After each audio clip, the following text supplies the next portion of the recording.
Cockroach Janata party తమ రెండో ఉద్యమంగా స్కూల్ టీచరు మరి ప్రభుత్వ పాఠశాలల్ని బాగు చేయండి అనే పిలుపు దేశంలో అంటే అందరికీ ఆ పిలిపిచ్చింది వాళ్ళు. ఆ పిలిపించుకుంటూ ఫస్ట్ అసలు మీరు ఎవరైతే చదువుకొని ఉంటారు కదా, చదువుకున్న మీ స్కూల్‌కెళ్ళి పరిస్థితులు ఎలా ఉన్నాయో వీడియోలు తీయండి, సామాజిక మాధ్యమాల్లో పోస్ట్ చేయండి. అక్కడి నుంచి బడులను బాగు చేయడం మొదలెడదాం. అసలు గౌరవప్రదంగా అక్కడ కూర్చొని చదువుకునే ఫెసిలిటీసే లేనప్పుడు, స్కూల్లే బాగా కానప్పుడు అక్కడ చదువుకునే విద్యార్థులు భవిష్యత్తు ఇంకెట్లా బాగుంటుంది అని చెప్పి కాక్రోచ్ జనతా పార్టీ వ్యవస్థాపక అధ్యక్షుడు అభిజిత్ పిలిపించారు. ఆ మేరకు వాళ్ళు రెండో దశ ఉద్యమానికి సిద్ధమవుతూ ఉన్నారు. వాళ్ళు ఇచ్చినటువంటి ఈ పిలుపు మీద చాలా ప్రశంసలు కనిపించాయి. సో బై డిఫాల్ట్‌గా బీజేపీ వాళ్ళకైతే ఇవన్నీ ఏమంటారు గుచ్చినట్లే ఉంటాయి కదా! ఎందుకంటే విద్య, వైద్యం మన నినాదం కాదని చెప్పి బహుశా వాళ్ళ ఫీలింగ్ కావచ్చు. మనంతా మతము, దేవుడే అనుకుంటున్నారేమో మనకైతే తెలియదు కానీ, తాజాగా ఈ కాక్రోచ్ జనతా పార్టీ పిలుపు మేరకు తాను చదువుకున్న స్కూల్‌ని సందర్శించి ఒక వీడియో తీసిన పాపానికి పశ్చిమ బెంగాల్లో కాక్రోచ్ జనతా పార్టీ సభ్యుడిని ఈవెన్ ఢిల్లీ జంతర్ మంతర్ దగ్గర జరిగినటువంటి ఆందోళనలో ఎన్ని రోజులు జరిగితే అన్ని రోజులు పాల్గొన్నాడు. పశ్చిమ బెంగాల్లోని బంకురాకు చెందినటువంటి అబ్దుల్ హఫీజ్ తాను చదువుకున్న స్కూల్కి వెళ్ళాడు, వీడియో తీశాడు. అయిపోయి ఆ విషయం స్థానికంగా ఉన్న బీజేపీ వాళ్ళకి తెలిసింది.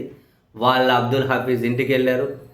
సో నువ్వు అది తప్పుగా అంటే ఏమంటారు, వీడియో ఎవరో బలవంతం చేస్తే తీశాను, ఆ స్కూల్లో పరిస్థితులన్నీ బాగున్నాయని చెప్పు, మా మేరకు ఇంకో వీడియో రికార్డ్ చేయని చెప్పి అడిగారు.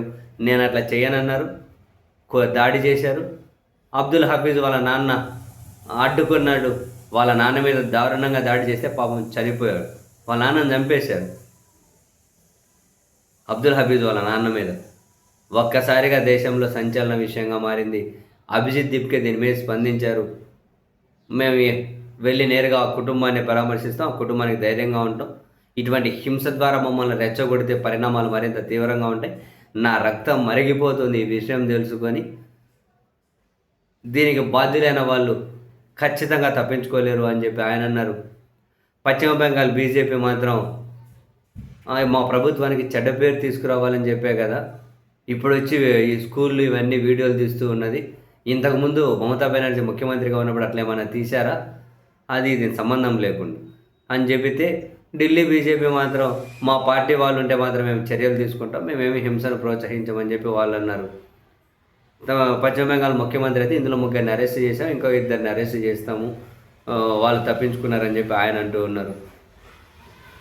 చూడండి, ఒక స్కూళ్ళు బాగు చేయండి అని పిలిపేయడం, ఆ స్కూల్లో ఫోటో తీసి ఏమవుతుంది, నువ్వు అంత ఇంటి దగ్గరకు వచ్చి కొట్టి దాడి చేసే అంత. చూడండి ఎంత అహంకారం అనాలా, ఎంత హింసకు, ఎంత దారుణం, కొట్టి మనిషిని చంపేయడం. వాళ్ళు కోరిన కోరిక ఏంటి, స్కూల్ బాగు చేయాలనే కదా, అదేమన్నా భూత. ఎంత ప్రమాదకరమైన ధోరణి వైపు రోజు రోజుకి వెళ్తూ ఉన్నాం. కొట్టి చంపేశారంట మంచి కోసం డిమాండ్ చేస్తే.